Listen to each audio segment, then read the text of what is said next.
আসসালামু আলাইকুম, স্বাগতম জানাচ্ছি বিবিসি নিউজ আন্তর্জাতিক সংবাদে। শুরুতেই সংবাদ শিরোনাম, এরপর বিস্তারিত। প্রথমবারের মতো ইরানের সঙ্গে যোগাযোগ করল সৌদি। ইসরায়েল ইস্যুতে যুক্তরাষ্ট্রকে ইরানের কড়া বার্তা। যুক্তরাষ্ট্রে বিমান বিধ্বস্ত, নিহত 2।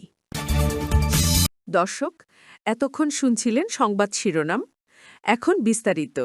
আপনি যদি ইসরায়েলের ধ্বংস চান এবং মুসলিমদের পাশে থাকেন, তাহলে ভিডিওতে লাইক করে চ্যানেলটি অবশ্যই সাবস্ক্রাইব করে দিবেন এবং আপনার মূল্যবান মতামত অবশ্যই কমেন্টে লিখে জানিয়ে দিবেন। এখন বিস্তারিত। প্রথমবারের মতো ইরানের সঙ্গে যোগাযোগ করল সৌদি। ইরানের প্রতি যুগ যুগ ধরে বৈরী মনোভাব দেখিয়ে আসছিল সৌদি আরব। মাঝে চীন ও তুরস্কের মধ্যস্থতায় সম্পর্ক কিছুটা উষ্ণ হওয়া শুরু করলেও গত ২৮ ফেব্রুয়ারি ইরানে মার্কিন ইসরায়েলি আগ্রাসনের কারণে তার সুফল পায়নি।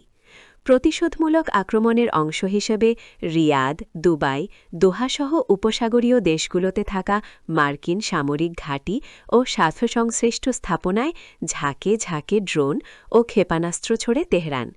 এতে আরব দেশগুলোর সঙ্গে ইরানের সম্পর্ক তলানিতে যায়।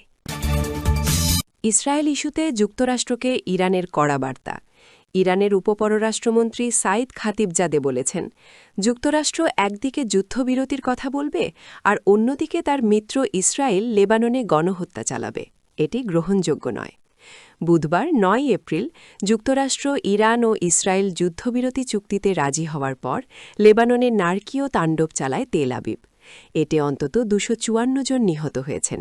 এছাড়া আহত হয়েছেন ১১০০রও বেশি মানুষ। নিহতের সংখ্যা আরও বাড়তে পারে বলে আশঙ্কা করা হচ্ছে। এরই প্রেক্ষাপটে এমন মন্তব্য করেন ইরানের উপপররাষ্ট্রমন্ত্রী। যুক্তরাষ্ট্রে বিমান বিধ্বস্ত, নিহত 2। যুক্তরাষ্ট্রের অ্যারিজোনার একটি ছোট বিমানবন্দরে ভয়াবহ বিমান দুর্ঘটনায় 2 জন নিহত হয়েছেন।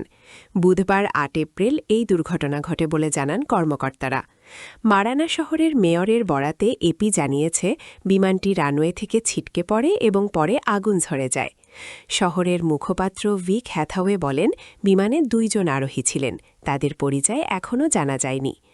মারানা পুলিশ বিভাগের এক সংবাদ বিজ্ঞপ্তিতে বলা হয়েছে, এই ঘটনায় অন্য কোনো ব্যক্তি আহত হননি এবং অন্য কোনো বিমান এতে জড়িত ছিল না।